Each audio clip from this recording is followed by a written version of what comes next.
Welcome to Opinions My Own. My name is Paul Caulfield. I'm an adjunct professor at the Fordham University School of Law. In addition, I'm a 20-year practitioner in risk management, cybersecurity, and compliance.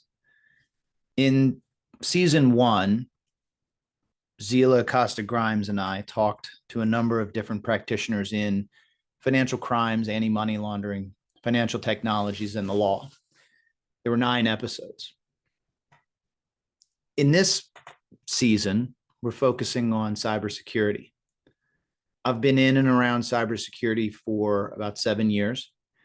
I was a chief compliance officer and then chief risk officer at an Israeli subsidiary called IDB Bank.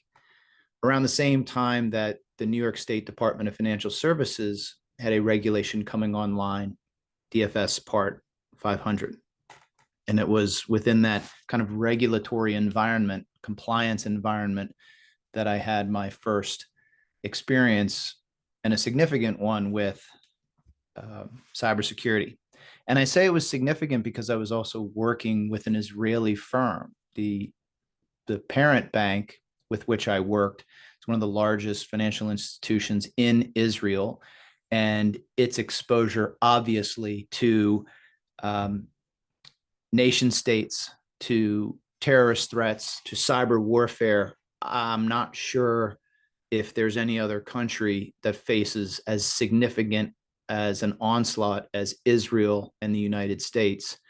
And I received a equivalent of a baptism by fire working with a gentleman, Gad Abadi, who I hosted on Opinions My Own a few weeks ago to discuss his observations as a CISO with the Israel Defense Forces, but then also in the private sector. What should private sector executives, lay executives, not the CISO, not the chief information officer, but the lay executives, the chief executive officer, the chief legal officer, general counsel, CFO, the board, what should they be thinking about as they move through potential cyber events, cyber resiliency?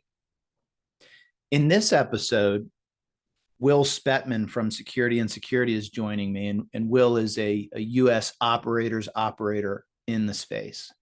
He has, as he'll tell you, almost every certification that one could have in the space. And while that's okay, he also has the operating chops, both as a government contractor as well as in the information, private sector space. And as you'll see, he understands both the dark web and the deep web. And we're going to go on a tour of that shortly. But with that, I need to make a couple of things clear. First off, this is a sensitive topic, the dark web. It is, while it's policed to a degree, it's lawless. Anytime that law enforcement goes there, they're looking for predators of some sort. They're looking for some type of bad behavior, bad acting. And this is where I think the criminal actors, the cartels, the nation states are enabled to money launder or launder cryptocurrency, to obtain weapons, for human trafficking, for child pornography. This is not the Wild West.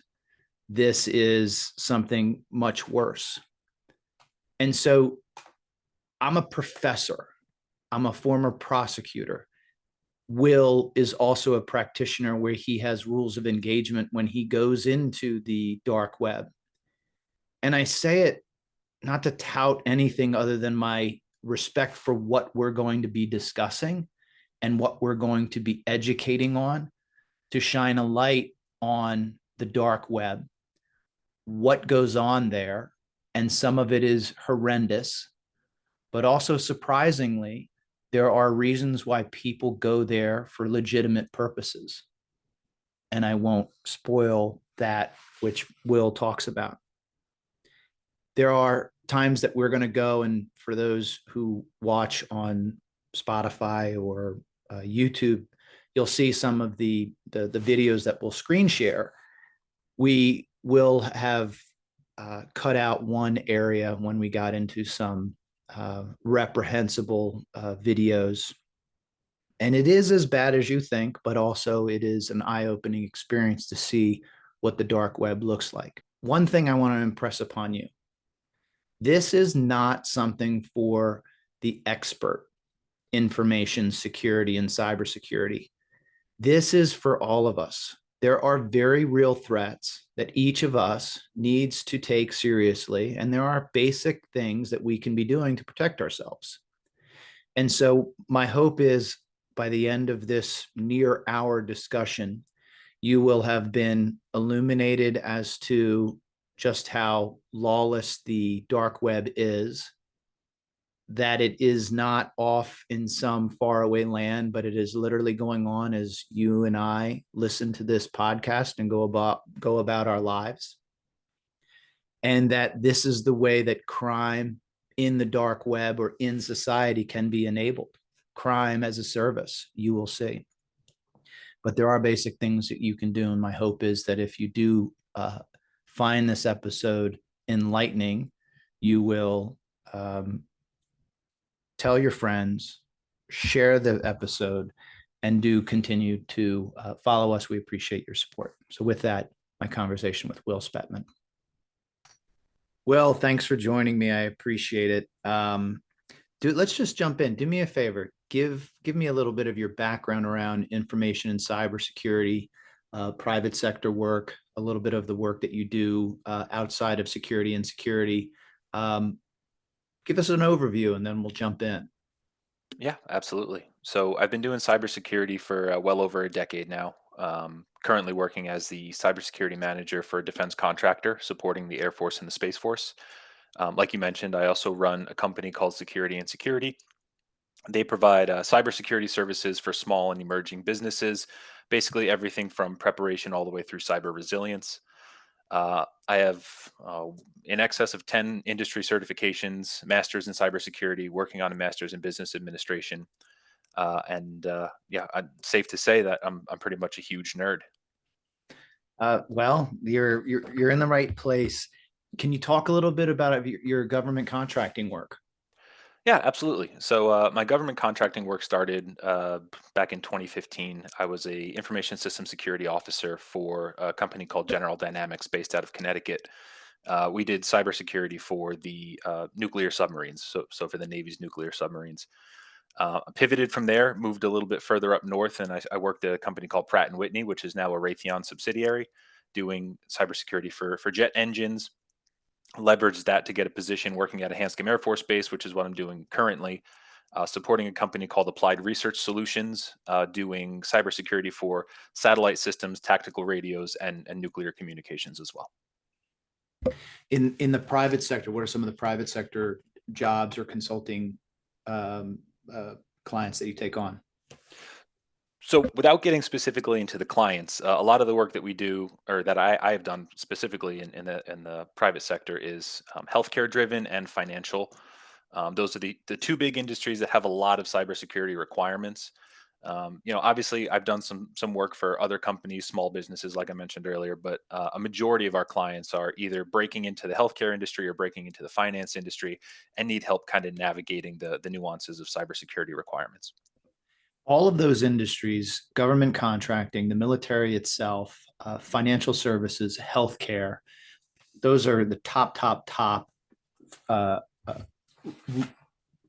top most riskiest industries that's cyber's facing. Education or higher education might be, fifth or sixth there. Are there some hallmarks amongst that group, aside from the trove of data that they have for the illicit actors? Are there commonalities that you see given those industries and their high risk nature? Uh, yeah. Strangely, the first thing that comes to mind is how, and this is going to sound somewhat pessimistic, but how woefully inadequate a lot of organizations' cybersecurity postures are. A lot of times people confuse compliance with cybersecurity. They think that the two go hand in hand, and for the most part, they do.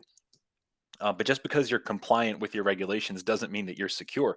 So you see all these major companies getting hacked. I mean, just this week there was a really big one in the news. I'm sure you heard about it. I don't want to name drop, but billions of records were compromised. And you ask yourself, how does a company like that, with unlimited resources, still get hacked?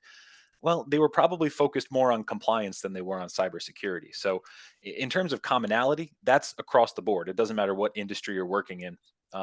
People think that they're more prepared than they really are, mainly because they're leaning on that crutch of compliance.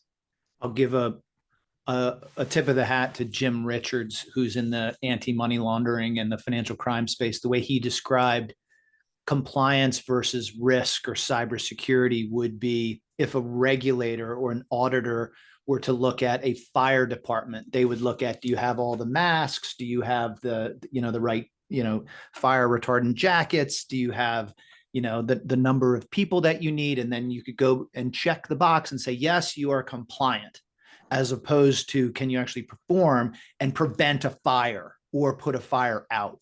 And Yep. that's risk management. So I agree with you. In my course here at Fordham, I talk about financial crimes and effective risk management, not just compliance, but risk management. Yep. Um, it is public. I mean, it was. I mean, here we are recording this in the summer of 2024. AT&T is so sizable. This is not Schadenfreude. There's no delighting in the misery of others here, as I've said in the past. It's look, can you look at these things from an academic, a practitioner's standpoint, and figure out what went wrong? Sadly, when you do root cause analysis, you look at some of those basics that maybe weren't as sturdy as you thought. Maybe the box was checked, but the actual performance wasn't going to necessarily stop the issue. Right. Um, this discussion is around the deep web and the dark web. Mhm. Describe, everyone knows the internet. What's the difference between the dark web and the deep web? Yeah, really good question. So the internet, your traditional World Wide Web, your indexed internet, is the one that we use pretty much every single day. There is a subcomponent of the internet, works a very similar way, but most people don't know how to get to it. That's called the deep web. It's non-indexed, which means you can't just go to a web browser, type in a URL, and get to it. So it's a little bit more complicated than that. And we'll get into some of the nuance when we do the practical presentation in a short while. And then there's the lowest, scariest, seediest part of the deep web, as low as you can go, and that's the dark web. That's where you find a lot of your illegal activity occurring, a lot of your heinous acts and crimes occurring. And we are going to take a peek at that today. We're not going to get too in depth, but just to kind of show what it looks like, so people can kind of gain some familiarity. We're going to be exploring that in some detail. I'll reiterate what I offered at the opening, that there are heinous visions, images, um, acts, videos, narratives, child pornography, beheadings, Mhm. um, not just illicit, drug sales, but it is as seedy as you can get. So we are going to take a tour of the dark web. We are going to record um, the process. If we do encounter something, the editing might look a little wonky, but we will shut down the recording, get back online where we can discuss it, and kind of give a narration without giving the brutality of what we might come across.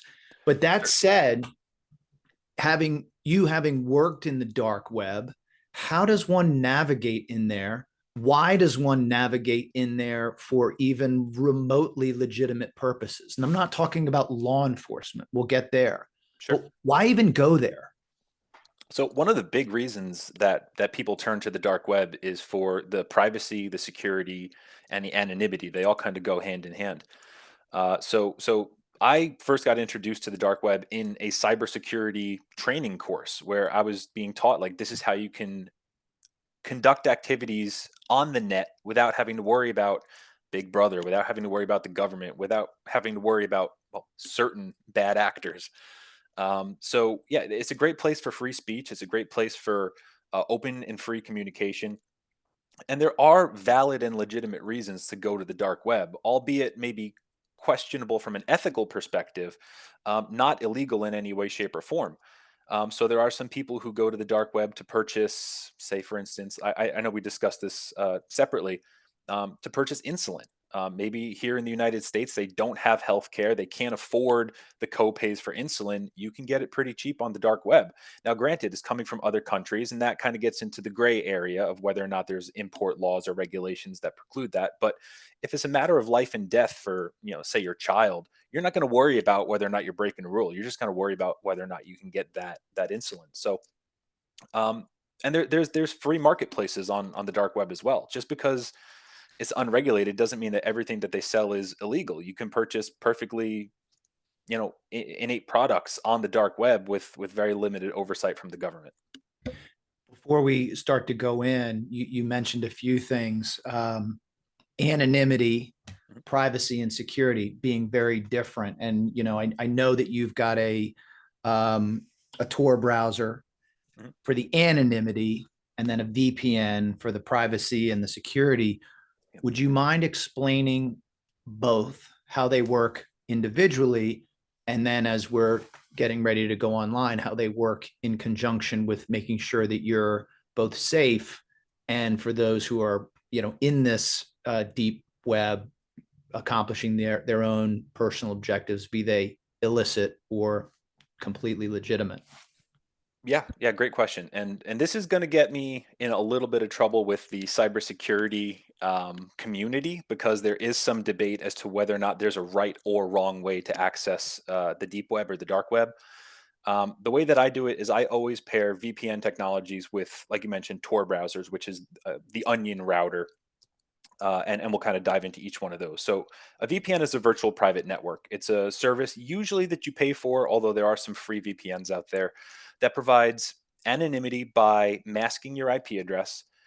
It bypasses things like geographical restrictions, and it gives you the ability to encrypt your traffic from point to point.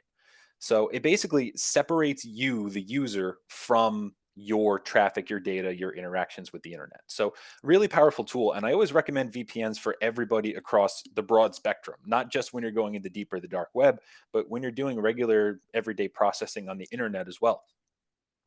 Especially if you're doing things like e-commerce, you're purchasing stuff online. I always recommend routing your traffic through a VPN. It's not illegal. It's absolutely free. It's a phenomenal way to add some privacy to your everyday processing without having to spend a ton of money on security or really that burden of understanding security, because that's really where people get caught up. They're like, I don't know how to be secure. Well, buying a VPN is a very quick, very easy way to gain a lot of security. The Onion router, on the other hand, is a practice of bouncing your traffic between multiple nodes on the internet. So if you think of your everyday internet interactions, if you're going to google.com from your computer to Google servers, your traffic takes a significant number of bounces to get there. And there's commands that you can run that tell you what those bounces are and where your traffic's going from A to B. The Onion router gives you the ability to kind of ping that traffic in an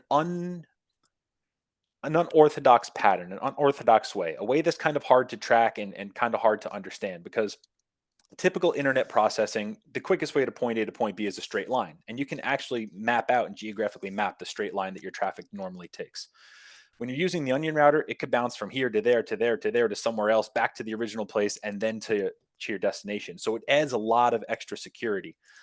Um, in addition, the nodes that you're bouncing off of, whether they be routers or servers or network components, are generally not owned by major corporations, internet service providers. They're usually just independently owned private machines that are set up as onion nodes. So it's a little bit harder to subpoena people like that to give up transmission data and packet data, and it's a go-to for a lot of people who need to access the dark web. Now there are other ways to get onto the dark and the deep web, but by far the Onion router is the most commonly known. The the rules of engagement typically on your kind of garden variety deployment into the deep web, what rules of engagement do you tend to follow? That's it's a bit of a loaded question. So I am But do you file like why would you go aside from just scratching a curious itch, or if yeah if one had a legitimate purpose to try and get insulin? I mean you to make sure that as we move through that do I have a tour guide who knows what he's doing? certainly, yeah. Yeah, I mean, I've been in the dark web for probably about 10 years now, in and out, checking things out, trying to like I do depth searches for my clients. They'll reach out, say, "Hey, I'm curious to know if my credentials have been leaked on the dark web." Like, I'll pop in there and I'll try to find them. I'll do some digging, and I've been pretty well acclimated to the dark web. I'm also an educator, so I do teach at the collegiate level, and some of the courses I teach are in data privacy, data anonymity, and needless to say, a lot of the work we do is on the dark web. So my order of operations or my rules of engagement are always VPN, Onion are your anonymity and security. Everything I do is encrypted. I have various stages of security throughout my internal network here. So not just on the computer, not just on the browser, but also on my network, on the switches, on the routers, on the modem. And then while we're doing it, so I have a dual screen setup that you'll see the main screen that we're working from. But on the separate screen, I have my monitoring software. So any incoming traffic, any outgoing traffic, I'm checking every single packet to make sure that nothing malicious is going on. Um, Rules of engagement are a little bit tricky because we're diving into that gray area. It's not as simple as just saying follow steps A, B, C, and D. And when we get into the dark web, one of the things that you're going to notice is that a lot of times you're trying to navigate to a specific site and it'll go down because either it was seized by the government or the owner was arrested or it got redirected to a different location. So navigation is always tricky. You never really know what you're going to see. So it's best to prepare for everything and then just hope for the best. Well, let's do that. I've got other questions, but I'm certain they'll pop up as we move through. So I know we're going to do some screen sharing here. Mhm. If we see something, you and I can kind of manage it real time and keep the dialogue going.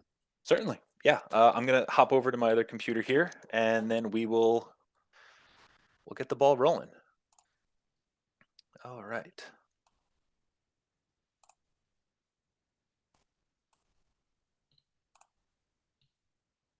All right. So hopefully you can see my screen. I can. Yep. Cave tour. All Right. right. So Yep. immediately we're seeing cannabis, cocaine, meth, ecstasy, LSD apparently for sale, Mhm. along with, some Apple products. Right. Yes. And then there's Uh, some news, some good news. So are we in the deep web right now? yes. And I'm going to take a step back. So I had preloaded some sites, ones that I know are not too sketchy and that don't have too much blood, gore, and well, just quite frankly, disgusting material. So I preloaded some of them. And one of the things I should say up front is because you're bouncing your traffic through multiple different nodes across the world, oftentimes the dark web's slower than your traditional internet, right? Because, like I said originally, the quickest way from point A to point B is in a straight line. The traffic that we're doing here is not in a straight line. So it takes a couple of milliseconds longer, which is notable when you're doing processing on the internet. So I'm going to actually remove this from the page just to kind of give a preliminary on how we got here. So today we're using Kali Linux as a Linux distribution used for generally pen testing and hacking. So the good and the bad, the yin and the yang of cybersecurity. Um, you'll see here, I'm going to pull down on my screen here. I am running Wireshark. I'm monitoring the packets that are coming into and out of my network. I set some automatic filters to flag anything that looks suspicious or threatening. And that's going on my separate screen here. And then I also pull up here. I am running through my VPN. I'm using a provider called NordVPN. They're phenomenal. They do really good work. And I ran my Tor project browser through the Onion router, so through a Tor browser. How many monitors do you have going on right now as you do this? So I have 6 monitors. Two on my primary machine that I'm talking to you on primarily. Two for my hack top. I call it my little hack top over here. Just a dual screen setup. On my other side here, I have my security machine, which is running a myriad of other security programs to make sure that my network's not compromised. And then down here on the floor, I know you can't see it, is my actual work computer, the one that I use completely air gapped from all this other fun stuff, just so I can make sure that nothing ever impacts the 9 to 5. What happens if as you're as you're using your monitoring software? What if you see that you've been infiltrated and there's something that is in your whichever network you're talking about? What do you do? Great question. It's usually not that scary of a situation. I know it sounds like it could be, but generally speaking, an attack just doesn't happen, right? So there's probes that are sent out, there's feelers that are sent out, there's scans that people run to try to identify information about your network. They'll try to footprint your network once they get in, so you'll see some traffic bouncing from, this computer to that computer to that computer. So it's not like I'll see something pop up and I immediately have to take action. Usually it's I'll just highlight it, terminate the connection, and then just go on about my business. It happens from time to time. And if it happens in real time today, I'll absolutely show it, but there's obviously no guarantee. Yep. All Yep. right. Why don't you go ahead and I'll let you give us a tour. All right. Tor, funny. Um, so yeah, when you open your Tor browser, the first thing you're going to get is just a blank browser screen. And this particular one is using DuckDuckGo as the browsing software, but there are other ones out there like Freenet and whatnot. So you get a new tab, and you're going to ask yourself, like, well, how do I navigate to a site? Like, again, like you can't not necessarily just type in google.com and go to Google. One of the reasons is that the IP addresses are not tied to specific domain names. So a domain name like google.com, facebook.com, amazon.com. So you have to know the specific hashed URL in order to get to specific websites. And that's usually the hardest part of navigating the dark web, is figuring out what those hashed URLs are. And on a separate screen here, I have some examples. So this is what a typical .onion URL looks like. Not very intuitive to remember, understand, or type into to an address bar. I got these through various educational tools. I teach these in my classes, and just a lot of dark web searching. And they're all the dark web operates similar to the traditional internet. Internet. You're going to have browsers, you're going to have web pages, you're going to have e-commerce sites, you're going to have forums, you're going to have chat sites and messaging software. So it looks a lot like the regular internet, but with some notable differences that we're going to get into. So this is a list of 6 or 7 of the top onion sites that I use to teach, and I open them up in separate tabs here on my browser. So we're going to jump into the first one. This one's Cave Tour. Now, Cave Tour is basically your go-to for acclimation to the dark web. It has a little bit of everything, but not so much that you're like, okay, the FBI is going to show up at my front door. Um, as long as you read what you're clicking on, you can't really get into a ton of trouble. But I will say that I'm not a lawyer. I don't condone doing anything on the dark web. And just because I do it here doesn't mean it's safe to do wherever your viewers are watching or listening from. I am a lawyer. This isn't legal advice, but if you did encounter something, let's say something so on its face, Illy, if you come across child pornography, what do you do? Yeah, that's where it gets a little bit tricky. So in order to trace back who's hosting the specific sites that you're looking at, it ultimately involves illegal activity. So I would have to reverse hack these people to figure out where they're operating from, what kind of computer they're on, maybe what geographical area they're in, et cetera, et cetera. So But if I call, if you come across it, do you just get the hell away from that site or do you report it? Like, what do you do? It's almost like it's walking down a deep, dark street and you see it happening. What do you do in that regard? Avert your eyes and move on, or unfortunately, yeah. Unless I'm commissioned by law enforcement to do anything on the dark web, it's usually just you put blinders on, you get through it, and get on to the next thing. What we're doing today is called operating in the gray zone, or gray hat hacking, some people call it. But we're not going to be doing actual hacking. So we're just operating in the gray zone, where some of the stuff we see and click on might not be legal, but it's also not going to be, we're not going to buy a human being. We're not going to purchase a machine gun. We're just going to maybe look at the sites that sell those things. So what we're doing is definitely ethically and legally questionable. But for educational purposes, I think it's a valuable exercise because we do have good intentions and we're not out there to hurt anybody. So when we need to, we'll put blinders on. But generally speaking, if you wanted to report somebody, that's not an option on the dark web. The only thing you can really report is if a website's not functioning correctly, and then the hosts will try to fix it. But there's no like, hey, this is illegal, call 911 button. That just unfortunately doesn't exist. But if you saw something, you can move out of the deep web and contact FBI and say, look, I was commissioned to do this. I saw this. It seems pretty legit. Like you could drop a dime. You could. Um, Again, there's a lot of nuance there in the background. But yes, theoretically, you could make a report. Um, all the major law enforcement agencies have tip lines that you can contact if you see something that's just completely horrible.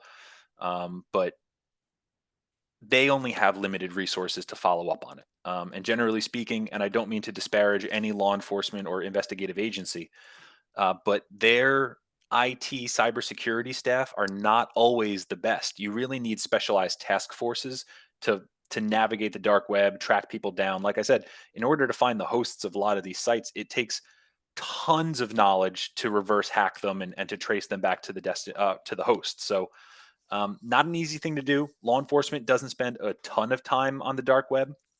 However, and we'll get into this in a little while, there are stories and there are places that the law enforcement sets up fake sites in the hopes that they can kind of lure in criminals, and we'll dive into that in a short while. So here we are on one of the URLs that I have access to, Cave Tour. And I say that I have access to because a lot of the sites on the dark web are either by invitation only, so you actually have to know somebody to get in, or behind a paywall. So you have to pay a certain amount of cryptocurrency in order to get into the site. So you'll notice as we poke around, we might just get hit with a wall that says you can't go any further without, the password, or without paying a certain amount of money. But some of them are free. At least you get a sample of a lot of things, because obviously you can't sell a service or a good without at least giving somebody a taste of it first. So right off the bat, you'll see here, it looks just like a regular old website, like any other website you'd see on the internet. You even have ads, drugs, computers, Apple products, etc. Over here on the side, you have news, and then you have your main widgets, or your main redirects here. So, like you mentioned, like right off the bat, buy cannabis, buy drugs, buy Apple products, buy stolen credit cards, buy PayPal, buy sex dolls, and they have an entire catalog of things that you can kind of explore depending on what your particular tastes or interests are. So here in the shop, say you wanted drugs, right? Drugs is a fairly inert one that we could look at. Um, they have descriptions of their particular business, links to their actual site. So here you can see, I don't know if you can see, it might be a little bit too small, but I'll zoom in. Here you can see there's 3 redirect links for other sites that this particular host owns. And then they have tags, cough syrups, coke, codeine, meth, weed, all the fun stuff, right? And then most of these sites will take either cash or crypto. Downside of cash is that you actually have to meet up with somebody, which is always a scary endeavor. But crypto is really the big thing on the dark web. It's just a huge win for the illegal community, because now they have an opportunity to transfer goods and services without any paper trail, because crypto is so heavily focused on anonymity. And you'd be surprised as to how affordable a lot of these goods and services are.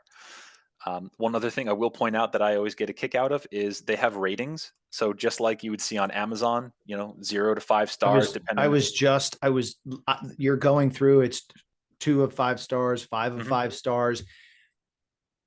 Yep, Is there's an honor in this marketplace, even though it's in the dark web. absolutely. So what modern media would make you think about the dark web is not really true. It's a bit of a misdirect. So you think like, oh, people are operating on the dark web, that they're these seedy guys in a dark alley, wearing a trench coat, like never see their face. That's not really the way it is. The people on the dark web are just like you and me. They wear suits, they go to work every day, they have kids, they have families, they walk the dog. So Well, hold on. That part of it, like if you go back and having done season 1 talking about anti money laundering or money laundering, financial crimes, tech, and the law. If you mhm, go back, one of the services that you could buy would be a mixer for crypto. yeah, And so if I'm a cartel and or some illicit actor who had some minimal awareness or knowledge on that I've just got a crypto wallet and I committed a crime, I could then go on here and then get almost a mixer crypto laundering as a service that I Yes. would pay for, right? Yes. Yeah, Okay. that's a big thing. So, and we'll probably dive into that a little bit as well. But one of the things that a lot of the hosts on the dark web, especially those selling goods and services, do is they take a lot of pride in their products, their services, right? They're a business. They need to make money. And when you have 5,000 different people offering cannabis, you want to be the best person offering the best cannabis. So reviews are huge on the dark web. Like just like you wouldn't buy something 1 star reviewed on Amazon, you probably wouldn't go to somebody who's 1 star reviewed on the dark web because, well, obvious reasons. Other people have been unhappy with their goods or services. So Yeah. reviews are a big part of it. Yep. Yeah. So there, Bitcoin mixer Hmm. for sale, 5 out of 5 stars. It looked like there had been over 400 reviews. Hmm. And just similar to, anything on Amazon, if you go to the details of a book or details of the product, there it is right there to decide if that's something that you want to, move forward with. Yeah, exactly. They make it so intuitive. It's almost like you didn't even realize you slipped into the dark web. Aside from that little 2 minute preliminary, how did we get here? Everything else kind of is very similar. It almost seems second nature to a lot of people. And that's by design, right? Like even crazy things like the banner ads, I never get over that. Like people are advertising on the dark web, which is pretty wild. Scrolling back up to the top, you'll see that we have some other interesting things. There's a photos board, there's an escrow. So if you don't trust meeting a particular person to exchange goods and services, you would obviously use an escrow for that. And that's a big part of the dark web, right? Remove the risk involved with meeting with somebody face to face. And just like the other goods that we're going to see today, the escrows are rated based on how good they are, how professional they are, how secure they are. And that's a service that, although it is expensive, is probably well worth the money if you're going to be doing a lot of illegal activity. Um, so let's pop into photos, and this is where I'm going to throw the immediate disclaimer out. Like I don't know what's going to be here. We're just Yeah. kind of navigating blindly. So we might need to do some cutting and editing. Pretty explicit pornography. Right. Yeah, that one was I guess a bad example. So. No, look, we're here. And so, yeah, so we got out of the one page of the photos, Mhm. pretty explicit pornography. Yep. It could have been, beheadings. It could have been kind of anything. Could have been child porn. Thankfully, Yep. it didn't appear that way. It could have been kind of any guns for sale. Mhm. So okay, Yeah. Speaking of guns for sale, what kind do you want? I can. yeah. There's all these different kinds here on this site that I had open already. All your Glock models, Sig Sauers, the Smith and Wessons, whatever you're interested in, and when you're looking at the pricing, it's really not terrible. It's almost general consumer pricing, but you don't have to worry about those pesky background checks. Um, and it's as simple as just messaging this guy's WhatsApp, and he'll be like, "Oh yeah, what do you want? I got it for you. Meet me here, or let's work through an escrow." Um, this is just basically a bulletin board. So yeah, if you're interested in sex dolls, what is this? More pain pills, prescription drugs, guns. Let's bounce down. Isolate powders. Oh, here we go. A hitman. Do you want to hire a hitman, an assassin? 5 star reviews. So clearly this person knows what they're doing. And How according to I mean, this, yeah, so there's a description. I've been a contract killer for 40 years now. In today's mhm, fragile economy, earning a living wage is murder. So why can't murder earn you a living wage? I mean, how how legitimate is this legitimate? And if so, it's incredible the brazenness. yeah. So when we're discussing legitimacy, that's always a tricky one, right? Like this could be an actual contract killer and his story is real and his reviews back it up. Or this could be someone from law enforcement pretending to be a contract killer. Or this can be just some kid messing with people, hoping that he can steal their crypto. So like, there's really no way to know for sure. It's usually a bit of the story that they tell, the reviews that they have, and then building a rapport afterwards. So, say for instance, I did want to kill somebody, which I want to say clearly I do not. I would reach out to this person using some sort of encrypted communication channel. They all exist here on the dark web. And I'd say, hey, I'm interested in your services. Let's chat about it. And then you kind of build that rapport. It's not just like you pay him and he kills somebody. It's usually a couple days, couple weeks, couple of months of building that trust relationship before you're ready to quite literally pull the trigger. The same thing goes with buying drugs or buying anything or purchasing any services. You don't generally just dive right into it. That's when people get into trouble.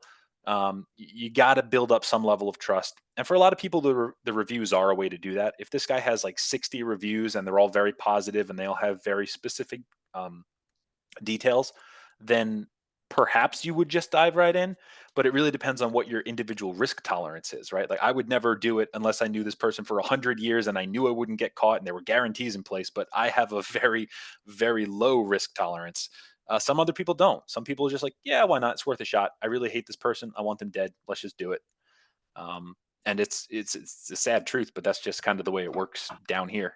You and I came across it in within five, less than 10 minutes. Mhm. Why wouldn't the FBI or some maybe local law enforcement, why wouldn't they be trying to find who this is and shut this down? Well, that's a great question. And the truth is, they are.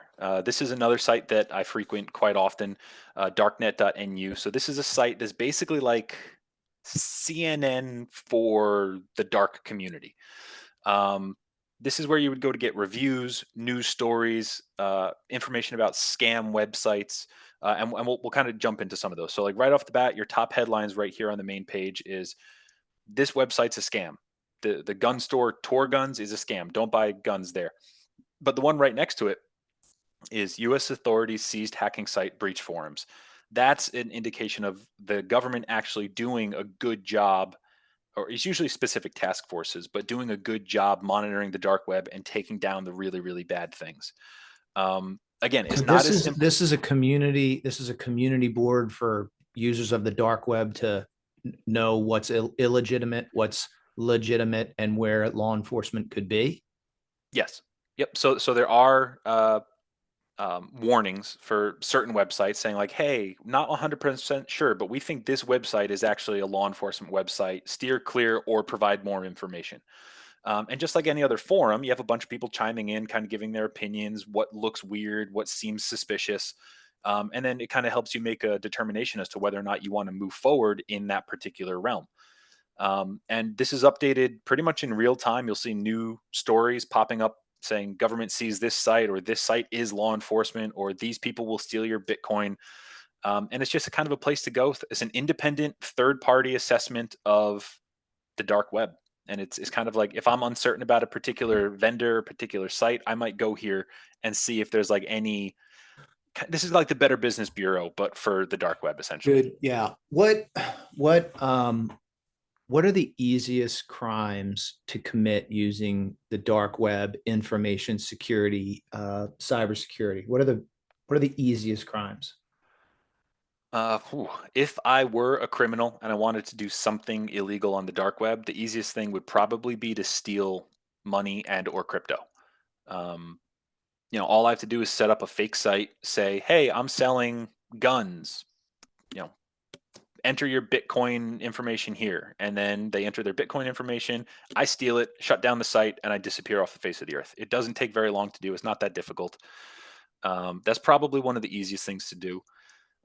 Additionally, stealing data, huge, huge, huge thing. And whether you're stealing it or selling it, both sides of that coin are very easy to do.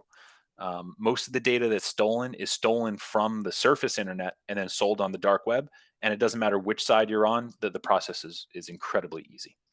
So two things. First off, what are your thoughts on passwords, complex passwords, no passwords? They've done long, phrases, mnemonics. Mhm. What are your thoughts on passwords? Should we or shouldn't we use them? Absolutely. Yeah. Passwords, definitely use passwords on everything that you can use a password on. And your password should be long and complex. And the reason I say long and complex, long because you want to avoid brute force password attacks, and complex because you want to avoid dictionary type password attacks. Those are the two main types of attacks that people use to compromise passwords. But if your password is long and complex, and when I say complex, I mean something that's not just words or just something specific to you, like your date of birth or whatever. If you have a long and complex password, you alleviate a lot of the risk that comes with using passwords. What about public networks, the airports, the libraries? Should we be using them? Ah, it really depends on your risk tolerance. So I'll say that as a gray hat hacker, as a cybersecurity practitioner, I love public Wi-Fi because it's usually pretty fast, not monitored great, and you can do pretty much anything you want. But I would say for the What do you general mean? What do you user, mean you love it? What does that mean? well, You love it? because I Why? have, I love it because it's free and it's fast, really, and Ah, it's everywhere. You can go to any coffee shop or any major retailer and just access their Wi-Fi really quickly. So there have been times when I needed to do some quick work for one of my clients, have my laptop in my car, but I'm 30 miles away from home. Oh, let me just pull into this coffee shop real quick, and I'm running advanced network scans and all this other crazy stuff, without getting flagged, without getting kicked off, like without really anything. There's no repercussions to doing anything on public Wi-Fi.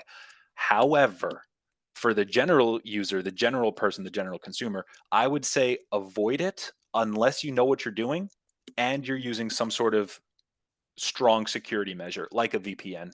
That'll kind of give you a little bit more security than, you know, otherwise.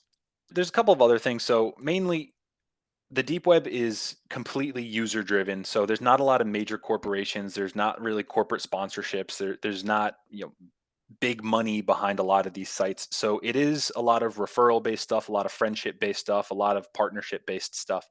And one of the things that you'll see is like there's a lot of redirect links to other people's services and other people's sites. So you'll see right here on Cave Tour, there's partners. There's all these other different partners that you can go to that have similar services or similar capabilities. And there's a lot of wikis out there too. Wikis is really how you navigate the quote unquote dark internet. describe, Um, describe, explain what a wiki is. Sure. In this context, a wiki is just a gathering of information, essentially. It's like a database, but a little bit easier for the average user to navigate. And then here, for instance, and I'll zoom in so hopefully you can see it. The color is a little bit hard to see, What but I'll over here, explain for if you're not watching, these are just hyperlinks that have, I assume, truncated the IP addresses, and so it does look much more like you would see in a Wikipedia page. yes, precisely. And if we do click on one, we'll click on one that doesn't look too risky, like financial market. This should interest, hopefully, your viewers and listeners. If we click on this, what it'll usually do is bring you to a site that has dozens, if not hundreds, of other hyperlinks to other websites. So, like I said before, it's different than the surface internet in that you can't just search for google.com. You have to know that really long, complex string of the hashed, encrypted URL string. And nobody has a mind who can just memorize dozens or hundreds of those. So you might have a notepad file where as you find them, you write them down like I do.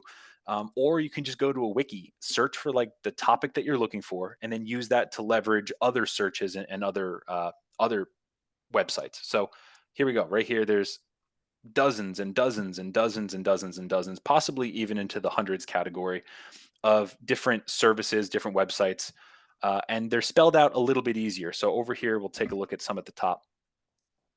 So cloned credit cards, PayPal, Western Union transfers. That's usually just cracked passwords, cracked usernames, maybe account numbers, and this is that unique URL for that particular site. We could try to go there. This one, like I mentioned earlier, a lot of the sites get taken down from service but aren't taken off of wiki, so this one unfortunately was a dead end. But if I wanted to purchase cloned credit cards, I would just keep clicking around until I found one that worked, and eventually you'll get one.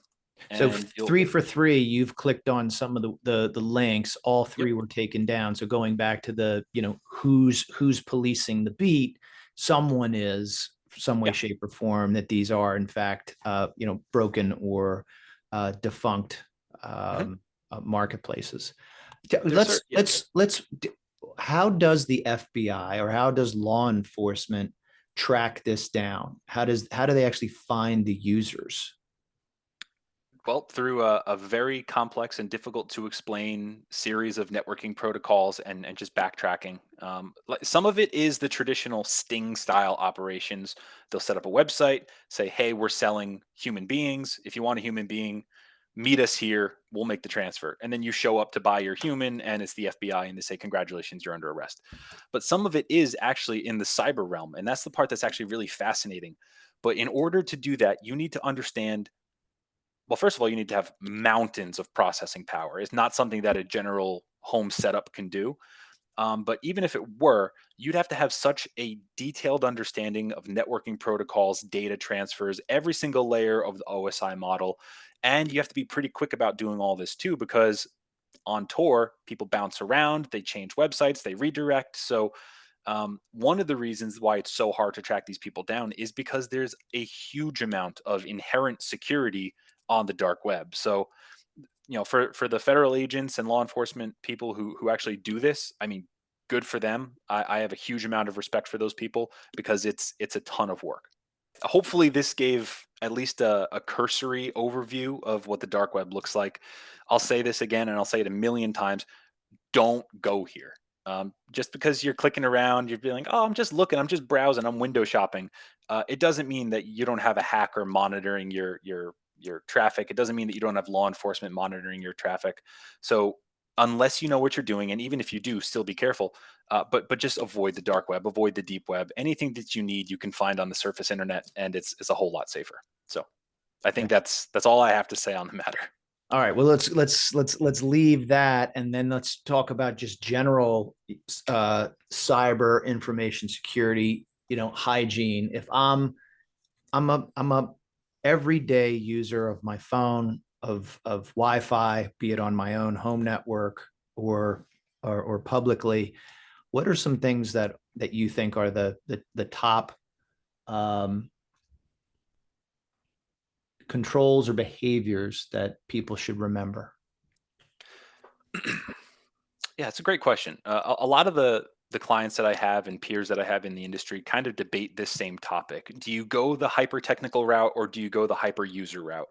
I tend to lean more the hyper user route. So have good intuition, follow your gut instincts, don't click on links, train the user, train the people, because they're generally going to be your greatest risk to your system, and individual users as well. Like for instance, all my technology is locked down pretty hard, but I'm still vulnerable because I'm a human and humans are inherently flawed. So I like to lean a lot towards like the focus on the people, train the people, get the people prepared. But there's a lot to be said for the technology as well. Unfortunately, too many people I've dealt with and experienced are afraid to or just simply don't want to focus on cybersecurity, right? It's a ton of work, a ton of research. You need to understand things. It's complex and complicated. So what I tell, individual users to do generally is get big bang for your buck technology and then focus the rest of your time on on learning yourself and understanding yourself and following your intuition. And when I say big bang technology, what I really mean is VPNs, antivirus, and then secure browsers. A lot of people still navigate to shady websites. I don't understand why. Like, there's a lot of websites out there that are well established, HTTPS type websites. Why are you still navigating those weird mom and pop type websites that are kind of questionable when it comes to security? But yeah, you don't need to spend a lot of money to be secure on the internet. Flip side, what are some of the biggest red herrings or misnomers around one's own personal everyday use that is there anything that we're overly concerned about that we shouldn't be? I don't think there's anything that we're overly concerned about that we shouldn't be, but I do think it's the other way around. One of the big things I hear a lot of people say is, "Oh, I don't do anything fancy. I'm not important. Why would anyone want to hack me?" That's you're the prime person to be hacked. Like that's who people go after. We just got past the AT&T hack. If you look at AT&T's cybersecurity budget, it has to be in the millions, maybe hundreds of millions. They have teams and teams and teams of people who are dedicated to cybersecurity, and they were still hacked. If I wanted to hack you, it would take me 30 minutes and it wouldn't be that difficult. And I can get your credit card information, your medical records. I can get information about your kids, your family, your house, your mortgage. It's not that hard to do. So I tell people, like, yeah, maybe just because you don't think you're that quote unquote important doesn't mean that you're not a target. Everybody is a target. And for a lot of hackers, especially hackers starting out, like fresh out of college type hackers, they're going to go after the easy targets and work their way up to the AT&Ts. A hack like the AT&T one could take years to come to fruition. But like I said, if I wanted to hack you, it wouldn't take very long at all. Do you think things like identity theft monitoring, the companies that are out there, do you think those are worth their, price of admission? I am very pessimistic and skeptical when it comes to things like dark web monitoring, information theft monitoring, mainly because, like we were just exploring on the dark web, it's not like there's one place you would go to verify that information. There's hundreds and hundreds and hundreds and hundreds of websites that people are selling, say, credit card information. So when you pay for a service through whether it be your bank, your credit card company, your e-commerce site, whatever, and they say, "Oh, we do dark web monitoring for you." Really?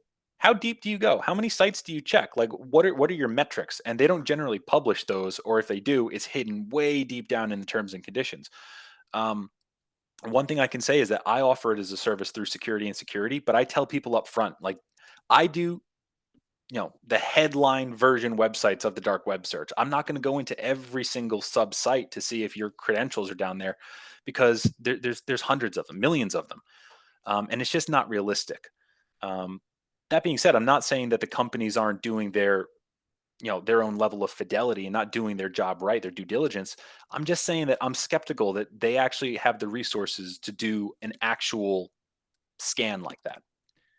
I'll the commonality that you said about the human element, and this was on the most recent podcast that I had with God Abadi in Israel, former CISO with the Israel Defense Forces. His pearl of wisdom for me was like so. It was such a letdown because he was like, it's the people. Mm. He was like, that's what you have to focus on, because I thought it was going to be like something super complex. And he talked about, look, your USB ports, understanding where you are, that common sense aspect. And it does. And this is where I'll close, is when I was a prosecutor and I was learning from some much more seasoned prosecutors as they were closing certain arguments in cases. They would always talk to the jurors about, look, you're sitting here and you're assessing this case. You're not an expert. You are a citizen of the county of New York, and you didn't leave your common sense at the courthouse door. You brought that common sense here. So don't be daunted by the duty that you have. And I would say the same thing. Like, don't be daunted by the duty you have individually to monitor and police yourselves and your own information security. You're kind of better than you think, and take care of the basics, and then also rely on some of those service providers like you talked about to help you protect those crown jewels, your own finances and things like that. And then don't be silly, don't be stupid, don't go somewhere where you shouldn't be, because you might run afoul without knowing it. Oh yeah, absolutely. Yeah, Yeah. I mean, the biggest risk is always going to be the people because you can't patch a human, you can't hot fix a human. There's no software upgrade for a human. So as these attacks come out, antivirus tools develop signature updates. You can get patches. Your operating system does updates, but the people are the easiest targets. And there's literally dozens of different ways to social engineer information out of people, and it's so easy. If you're charismatic and you're a good talker, you can get any information out of anybody. Are you, yeah, pretexting? The Gramm-Leach-Bliley Act was passed.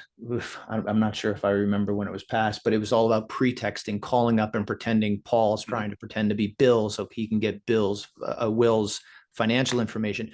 Are you optimistic or pessimistic or pragmatic in the middle on where we are in the cyber security trajectory, where we are from a offensive being able to protect ourselves versus should we just pack it up and go home?